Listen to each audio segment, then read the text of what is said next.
जय हिंद आप सभी को। आज यूटेरिया पाजर का प्रैक्टिस सेट नंबर 37 देखेंगे। इसके पहले का सारा सेट अपलोड कर दिया गया है। अगर आप 1 से लेकर 36 तक सेट नहीं देखें तो जाकर ज़रूर देखिए। इसका स्पेशल हम प्लेलिस्ट बना दिए हैं। जो भी आपका सेट छूटा है ना, और ख़ास करके जो बिहार पुलिस का एग्ज़ाम देने वाले हैं, इससे आपको ना बहुत क्वेश्चन देखने को मिलेगा। इस सेट को मिस मत कीजिए, ठीक है, क्योंकि इसमें क्वेश्चन का जो लेवल है ना बहुत ही अच्छा डाला हुआ है। अगर आप प्रैक्टिस सेट लगाइएगा तो आप देखिएगा सारे जो समाप्त हुआ 1 से लेकर 36 तक, आप उसको पढ़िए अच्छे से। आप सेट लगाइएगा, आपको बहुत सारा क्वेश्चन आपको सेट प्रैक्टिस में देखने को मिलेगा। इसलिए बिहार पुलिस जो भी है ना, 50 क्वेश्चन की जगह ना यहाँ पे 100 क्वेश्चन करवाया जाता है। इसलिए अच्छे से देखिए, क्योंकि इसमें लास्ट जो फैक्ट दिया रहता है ना बहुत इंपॉर्टेंट दिया रहता है।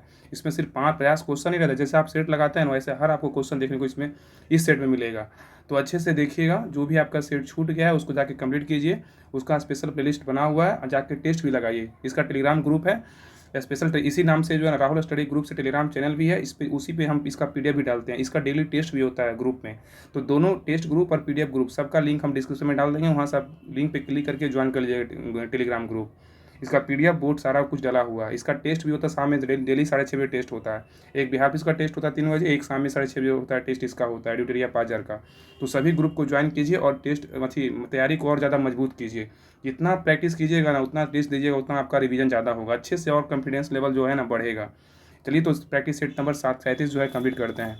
इसका क्वेश्चन नंबर 1 है। आंसर आपको कमेंट में जरूर देना है। आंसर आपको कौन सा आंसर आपको आ रहा है, कौन सा आंसर आपको नहीं आ रहा है, कमेंट में जो है ना आंसर आप जरूर ठीक कीजिएगा। और वीडियो को लाइक शेयर सब्सक्राइब जरूर कीजिएगा। आप चैनल पे नए हैं, चैनल को सब्सक्राइब जरूर कर लीजिएगा और दोस्तों में शेयर जरूर कीजिएगा, क्योंकि बहुत मेहनत से जो है ना वीडियो बनाया जाता है। बहुत मेहनत करके जो है इतना गर्मी में वीडियो को अथी किया जाता है, शूट किया जाता है। तो अच्छे से क्वेश्चन को, और क्वेश्चन ध्यानपूर्वक देखिएगा। आपका सारा क्वेश्चन हम याद करवा देंगे पूरा वीडियो में, याद देखिए रखिएगा। तो अच्छे से माइंड कंसंट्रेट करके पूरा वीडियो को देखना है और वीडियो को लाइक जरूर करना है। तो क्वेश्चन नंबर 37 का प्रैक्टिस सेट नंबर 37 का क्वेश्चन नंबर 1 बोल रहा है, यदि कोई व्यक्ति सीढ़ी पे चढ़ता है और चढ़कर उतर जाता है तो किए गए कार्य का मान क्या होगा? बताइए क्या होगा आंसर। यदि कोई व्यक्ति सीढ़ी पर चढ़ता है और चढ़कर उतर जाता है तो किए गए कार्य का मान क्या होगा? तो याद रखिए, एक का राइट आंसर होगा ऑप्शन नंबर सी, शून्य हो जाएगा, याद रखिएगा। क्वेश्चन नंबर 2 बोल रहा है कि एक पार्श्विक निम्न में से किसके बराबर होते हैं? बताइए, एक पार्श्विक निम्न में से किसके बराबर होते हैं? तो 2 का राइट आंसर होगा ऑप्शन नंबर ए होगा, 3.08 गुना 10⁻16 मीटर होता है। एक पार्श्विक निम्न में से किसके बराबर होता है? 3.08 गुना 10⁻16 मीटर होता है। 2 का राइट आंसर ऑप्शन नंबर ए। नेक्स्ट बोल रहा है क्वेश्चन नंबर 3, निम्न में से कौन एक अदिश राशि नहीं है? इसमें जो है ना ऑप्शन में बोल रहा है कौन अदिश राशि नहीं है, तो 3 का राइट आंसर होगा ऑप्शन नंबर डी। चुंबकीय क्षेत्र जो है ना, ये अदिश नहीं है, सदिश राशि। याद रखिए क्या है? सदिश राशि है। और बाकी तीनों जो है ना, द्रव्यमान अदिश राशि है, घनत्व अदिश राशि है, आयतन अदिश राशि है। द्रव्यमान, घनत्व, आयतन, ये सभी अदिश राशियाँ हैं। चुंबकीय क्षेत्र क्या है? सदिश राशियाँ हैं। क्वेश्चन नंबर 4 बोल रहा है कि निम्न में से किसकी स्थिति ध्वनि का वेग अधिकतम होता है? बोला निम्न में से किस स्थिति में ध्वनि का वेग क्या होता है? अधिकतम होता है। तो 4 का राइट आंसर होगा ऑप्शन नंबर डी होगा, 27 डिग्री सेल्सियस आर्द्र वायु। निम्न में से किस स्थिति में ध्वनि का वेग अधिकतम होता है? 27 डिग्री सेल्सियस आर्द्र वायु।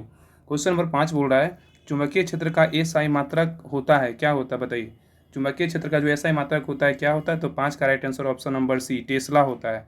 तो चुंबकीय क्षेत्र का एसआई मात्रक क्या होता है? तो टेस्ला, याद रखिएगा, चुंबकीय क्षेत्र का मात्रक एसआई मात्रक टेस्ला। नेक्स्ट बोल रहा है, यदि किसी वस्तु को पृथ्वी से चंद्रमा पर ले जाया जाए तो उसके द्रव्यमान पे क्या प्रभाव पड़ेगा? बताइए, बहुत ही अच्छा क्वेश्चन है। यदि किसी वस्तु को पृथ्वी से चंद्रमा पर ले जाया जाए तो उसके द्रव्यमान पे क्या प्रभाव पड़ेगा? तो 6 का राइट आंसर होगा ऑप्शन नंबर ए, अपरिवर्तित रहेगा। क्या होगा? तो अपरिवर्तित रहेगा। नेक्स्ट क्वेश्चन बोल रहा है कि जब पानी में नमक मिलाया जाता है तो उसके क्वथनांक एवं गलनांक बिंदु पर क्या प्रभाव पड़ेगा? जब पानी में नमक मिलाया जाता है तो उसके क्वथनांक एवं गलनांक बिंदु पर क्या प्रभाव पड़ेगा? तो 7 का राइट आंसर होगा ऑप्शन नंबर ए, क्वथनांक बढ़ेगा और गलनांक क्या होगा? घटेगा। जब पानी में नमक मिलाएंगे ना तो उसके क्वथनांक क्या होगा? क्वथनांक जो है बढ़ेगा और गलनांक बिंदु क्या होगा? घटेगा, याद रखिएगा। नेक्स्ट क्वेश्चन है, बोल रहा है कि निम्नलिखित में से वह कौन सी घटना है जो केवल प्रकाश में होती है, ध्वनि में नहीं होती है? क्वेश्चन बहुत ही इंपॉर्टेंट बोल रहा है कि निम्नलिखित में से वह कौन सा घटना है जो केवल प्रकाश में तो होती है लेकिन ध्वनि में जो है ना नहीं होती है? तो 8 का राइट आंसर होगा ऑप्शन नंबर डी, ध्रुवन जो है होता में प्रकाश में होती है लेकिन ध्वनि में नहीं होता। ये नहीं है, लेकिन व्यक्तिकरण, परावर्तन और विवर्तन, ये तीनों होता है।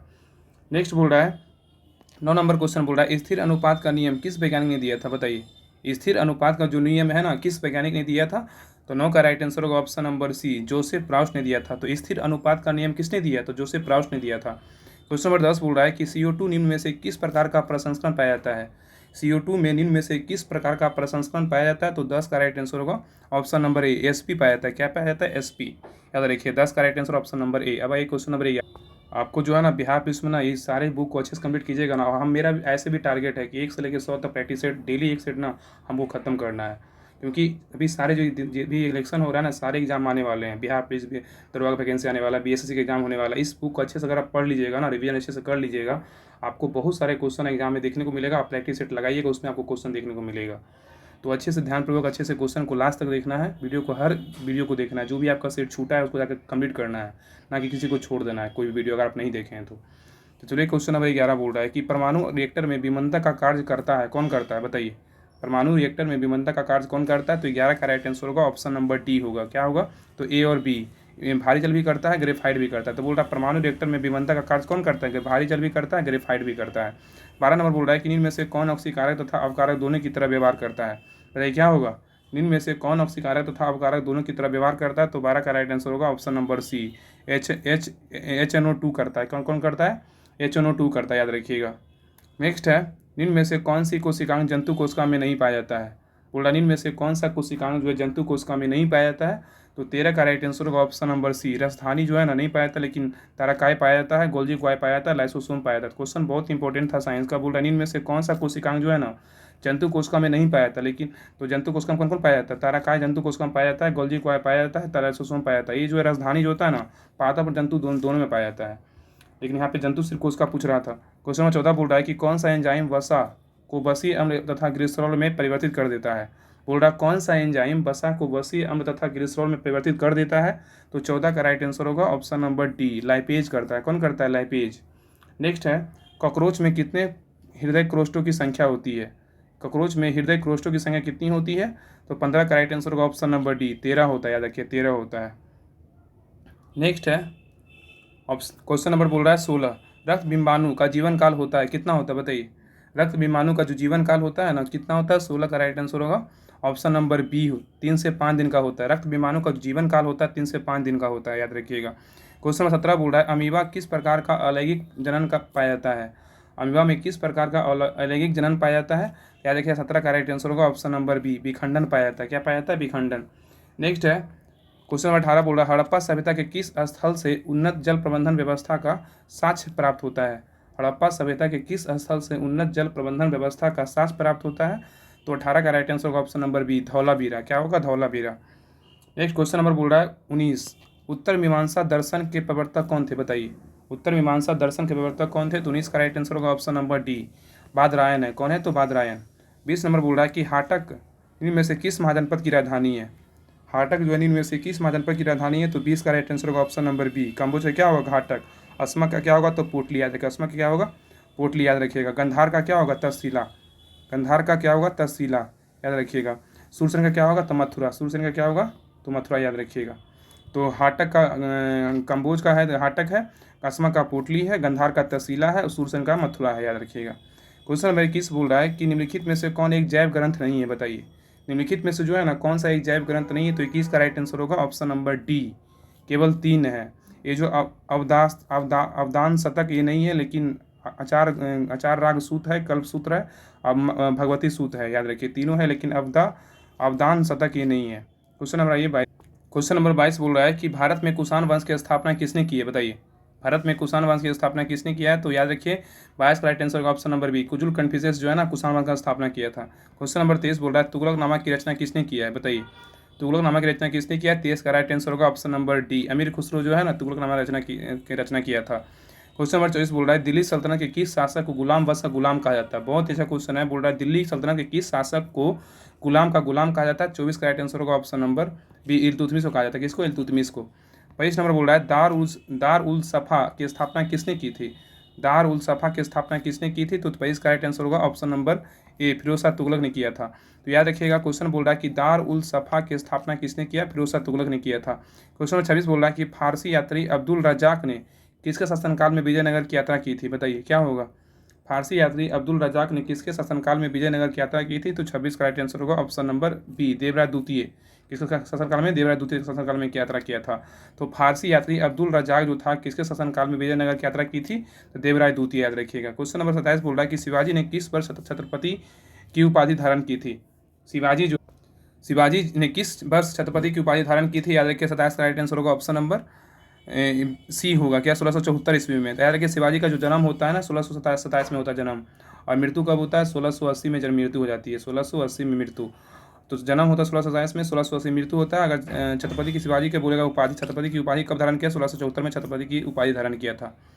क्वेश्चन नंबर बोल रहा है 28, किस पुर्तगाली गवर्नर ने कोचीन की जगह गोवा को पुर्तगालियों की राजधानी बनाया?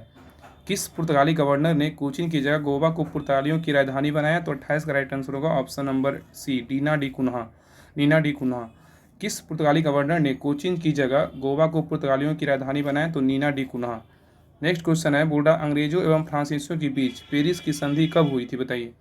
अंग्रेजों एवं फ्रांसीसियों के बीच पेरिस की संधि कब हुआ था? तो 29 का राइट आंसर होगा ऑप्शन नंबर डी। 1763 में क्या होता है? पेरिस की संधि होता है। किसके बीच होता है? अंग्रेज एवं फ्रांसीसियों के बीच होता है। याद रखिएगा पेरिस की संधि 1763 अंग्रेज एवं फ्रांसीसी के बीच हुआ था। नेक्स्ट बोल रहा है 30 नंबर, कि निम्नलिखित में से किस राजवंश ने वैष्णव धर्म को संरक्षण प्रदान किया था? निम्नलिखित में से किस राजवंश ने वैष्णव धर्म को संरक्षण प्रदान किया था? तो 30 का राइट आंसर होगा ऑप्शन नंबर सी, गुप्त वंश किया था। कौन किया था? गुप्त वंश। नेक्स्ट है, सन्यासी आंदोलन से संबंधित कौन एक नेता नहीं था?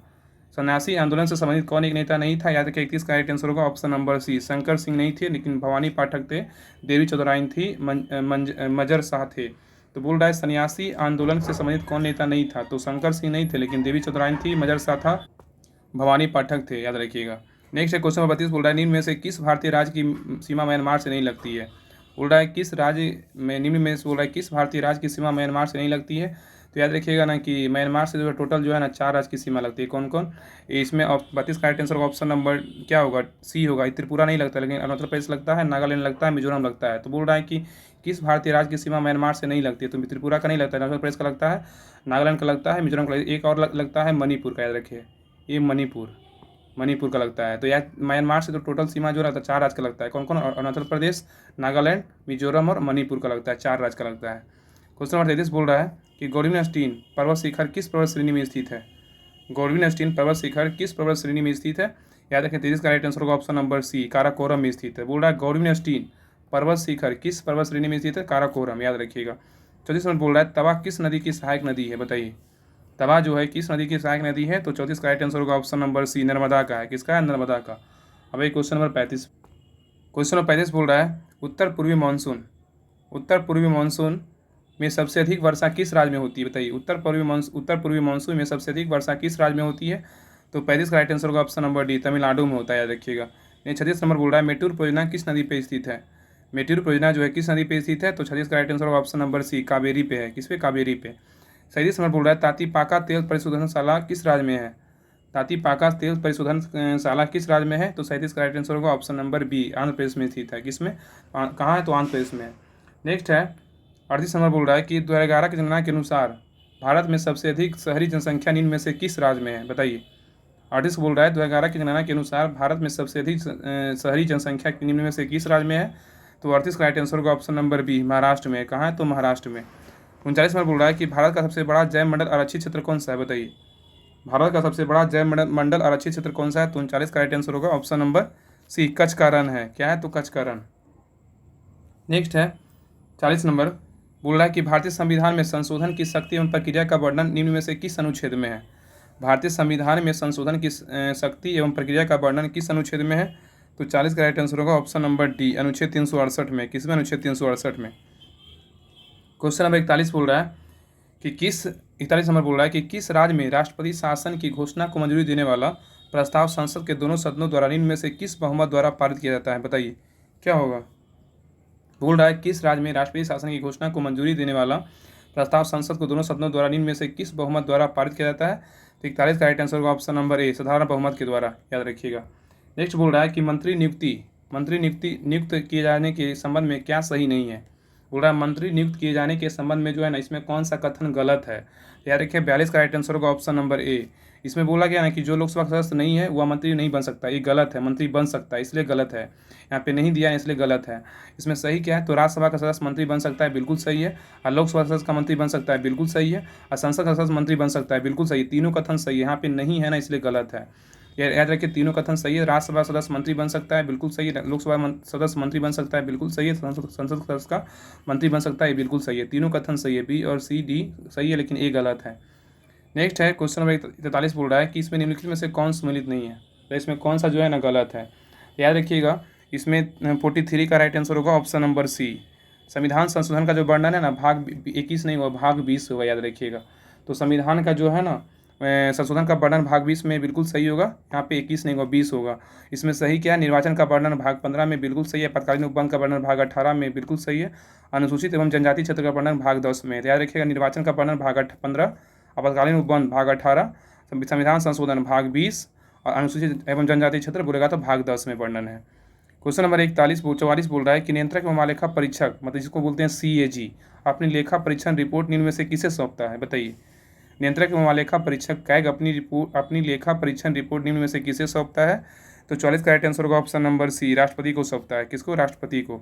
नेक्स्ट बोल रहा है 45 नंबर, पंचायतों को संवैधानिक आधार प्रदान करने की सिफारिश सर्वप्रथम किस समिति ने की थी।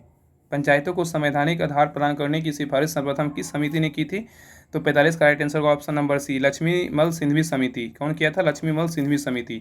और याद रखिएगा कि इसका स्थापना बलवंतराय मेहता समिति का स्थापना बोलेगा तो 1957 में स्थापना हुआ था, बलवंतराय मेहता समिति 1957। अशोक मेहता समिति का बोलेगा तो कब स्थापना हुआ था, 1977 में स्थापना हुआ था, 1977 में स्थापना हुआ था। और जीविका राव समिति का स्थापना कब हुआ था, याद रखिएगा 1985 में स्थापना हुआ था, 1985 में स्थापना हुआ था। और लक्ष्मी सिंघवी समिति का बोलेगा तो 1986 में स्थापना हुआ था, 1986, याद रखिए 1986, याद रखिएगा। तो बलवंत राय मेहता समिति 1957, अशोक मेहता समिति 1977, जीविका राव समिति 1985 और लक्ष्मी सिंघवी समिति बोले 1986 में स्थापना हुआ था। तो इसमें क्वेश्चन था ना कि पंचायतों को संवैधानिक आधार प्रदान करने की सिफारिश सर्वप्रथम किस समिति ने किया था, याद है किसका right answer option number C, Laxmi Singhvi समिति ने किया था। अब भाई क्वेश्चन नंबर 46 बोल रहा है कि ग्राम पंचायत की बैठक का आयोजन किया जाना अनिवार्य है। ग्राम पंचायत की बैठक का आयोजन किया जाना अनिवार्य है, कितने माह की, मतलब कितने माह में, मतलब बोल रहा है एक बार। तो याद रखिए 46 का राइट आंसर होगा ऑप्शन नंबर ए, 2 माह में कम से कम एक बार जो है ना, मतलब बैठक होना अनिवार्य है। तो ग्राम पंचायत की बैठक का आयोजन किया जाना अनिवार्य है, तो 2 माह में कम से कम एक बार, याद रखिएगा। नेक्स्ट है 47 नंबर बोल रहा है कि ग्राम पंचायत की बैठक हेतु कितनी गणपूर्ति कोरम आवश्यक होती है।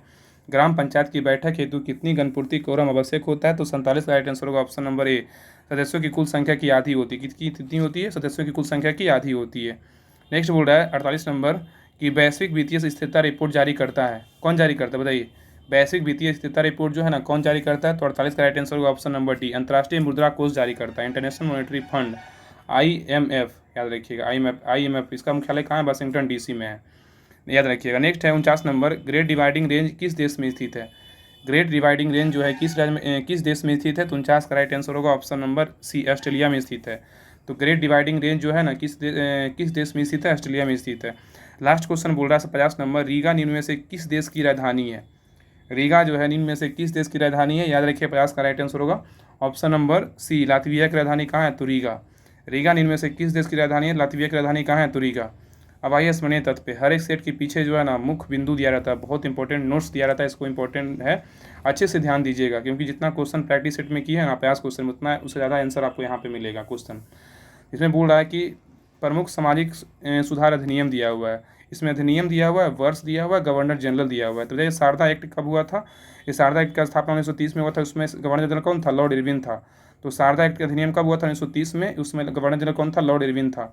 एज ऑफ कॉन्सेप्ट एक्ट अधिनियम कब हुआ आया था, तो 1891 में आया था, और इसमें गवर्नर जनरल कौन था, लैंस डाउन था। Age of consent act 1891, Lansdowne. Native marriage act अधिनियम कब आया था, 1872 में आया था, और इसका जो गवर्नर जनरल उसमें कौन था, नॉर्थ ब्रुक था, याद रखिएगा। नेक्स्ट है हिंदू विधवा पुनर्विवाह, ये अधिनियम आया था 1856 में, इसमें गवर्नर जनरल जो था लॉर्ड कैनिंग था, याद रखिएगा। हिंदू विधवा पुनर्विवाह 1856, लॉर्ड कैनिंग।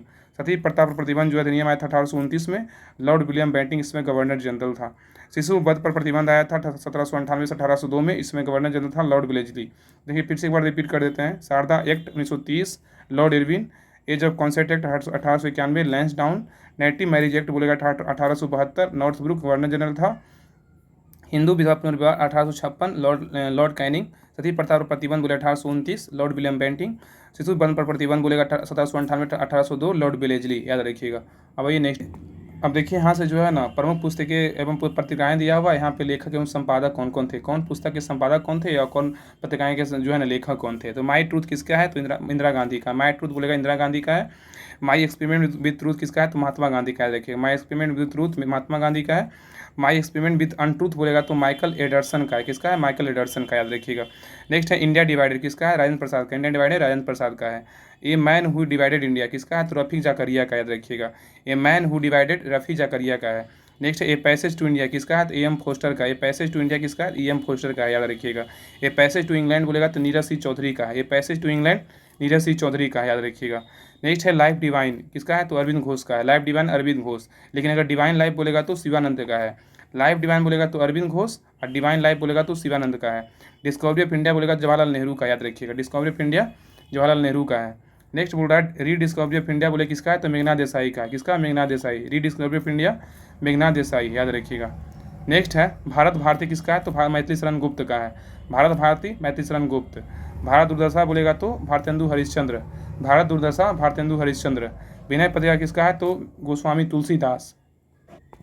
विनय पत्रिका किसका है, तो गोस्वामी तुलसीदास का है। नेक्स्ट है स्पीड पोस्ट किसका है, तो शोभा डे। स्पीड पोस्ट शोभा डे का है, याद रखिएगा। हितोपदेश किसका है, तो नारायण पंडित का है। हितोपदेश किसका है, तो नारायण पंडित का है, याद रखिएगा। नेक्स्ट है तमस। तमस बोले किसका है, तो भीष्म सहनी का है। तमस तो भीष्म सहनी। मिलित पन्हो किसका है, तो नागसेन का है। मिलित पन्हो नागसेन, मिलित पन्हो नागसेन। काव्य मीमांसा राजशेखर। काव्य मीमांसा बोले तो राजशेखर। अर्थशास्त्र तो कौटिल्य। अर्थशास्त्र बोलेगा तो कौटिल्य। अष्टाध्यायी तो पाणिनि। अष्टाध्यायी तो पाणिनि, याद रखिएगा। मुद्रा राक्षस के लेखक कौन है, विशाख दत्त। मुद्रा राक्षस विशाख दत्त, याद रखिए। पंचतंत्र विष्णु शर्मा। पंचतंत्र विष्णु शर्मा। गीत गोविंद जयदेव। गीत गोविंद का लेखक कौन है, जयदेव। अभ्युदय बोलेगा तो मदन मोहन मालवीय। अभ्युदय बोले तो मदन मोहन मालवीय। नेक्स्ट है इंडिपेंडेंट तो मोतीलाल नेहरू। इंडिपेंडेंट तो मोतीलाल नेहरू। हमदर्द और कॉमरेड बोलेगा तो मोहम्मद अली जिन्ना का है। हमदर्द और कॉमरेड बोलेगा तो किसका पुस्तक है, मोहम्मद अली जिन्ना का है। बंदी Jeevan Sachindra Nath Sanyal. Bandi Jeevan Sachindra Nath Sanyal. A nation in making किसका है, तो सूर्यनाथ बनर्जी का है। A nation in making Suryanath Banerjee का है। भवानी मंदिर किसका है, तो वीरेंद्र कुमार घोष का, याद रखिएगा। भवानी मंदिर किसका है, तो वीरेंद्र कुमार घोष का है। संवाद कौमुदी किसका है, तो राजा राम मोहन राय का है। संवाद कौमुदी राजा राम मोहन राय का है। अनहैप्पी इंडिया यंग इंडिया किसका है, लाला लाजपत राय का है। अनहैप्पी इंडिया यंग इंडिया किसका है, लाला लाजपत राय का है, याद रखिएगा। India wins freedom Al Hilal किसका है, तो अबुल कलाम आज़ाद का है। India wins freedom Al Hilal Abul Kalam Azad. India for Indians किसका है, तो चित्तरंजन दास का, याद रखिएगा। इंडिया फॉर इंडियंस बोलेगा तो किसका है, तो चित्तरंजन दास का है। नेक्स्ट है नील दर्पण किसका है, तो दीनबंधु मित्र का। नील दर्पण दीनबंधु मित्र, याद रखिएगा। नेक्स्ट है सोजे वतन कर्मभूमि किसका है, तो प्रेमचंद्र का है। सोजे वतन कर्मभूमि किसका है, प्रेमचंद्र का है। इंडियन स्ट्रगल किसका है, सुभाष चंद्र बोस का। Indian struggle Subhash Chandra. Next है कौन और कैसे अछूत और क्षुद्रों की खोज किसका है, तो अम्बेडकर साहब का है। किसका, भीमराव अम्बेडकर का है। कौन और कैसे अछूत और क्षुद्रों की खोज बोला अम्बेडकर का है। फ्री हिंदुस्तान किसका है, तो तारकनाथ दास का है। फ्री हिंदुस्तान तारकनाथ दास का है। कॉमनवेल और न्यू इंडिया किसका है, तो एनी बेसेंट का है। कॉमनवेल न्यू इंडिया बोले तो एनी बेसेंट का है। तो ये सेट नंबर था 37 और इसके पहले का जो भी सेट आपका छूटा है तो जाकर जरूर देखिए। और इसका सेट नंबर 37 इसका जो है ना टेस्ट भी होता है, शाम में 6:30 बजे टेस्ट भी दीजिए। और इसका डिस्क्रिप्शन में लिंक हम डाल देंगे टेस्ट ग्रुप का और पीडीएफ ग्रुप का। सारे बहुत सारे कंटेंट उसमें ना प्रोवाइड किया जाता है। और इसका बिहाफ इसका प्रैक्टिस सेट डेली हो रहा है, उसका पीडीएफ दिया जाता है ग्रुप में। और इसका टेस्ट भी होता है। तो अच्छे से ग्रुप ज्वाइन कर लीजिए, ग्रुप को ज्वाइन कीजिए, अच्छे से वीडियो देखिए और अच्छे से अपना जो है अपनी तैयारी को मजबूत कीजिए। तो सेट नंबर 37 था और नेक्स्ट सेट 38 कल देखेंगे। इसके लिए तब तक के लिए जय हिंद। और वीडियो को लाइक से सब्सक्राइब जरूर कीजिएगा। तो चलिए नेक्स्ट वीडियो कल देखते हैं। जय हिंद।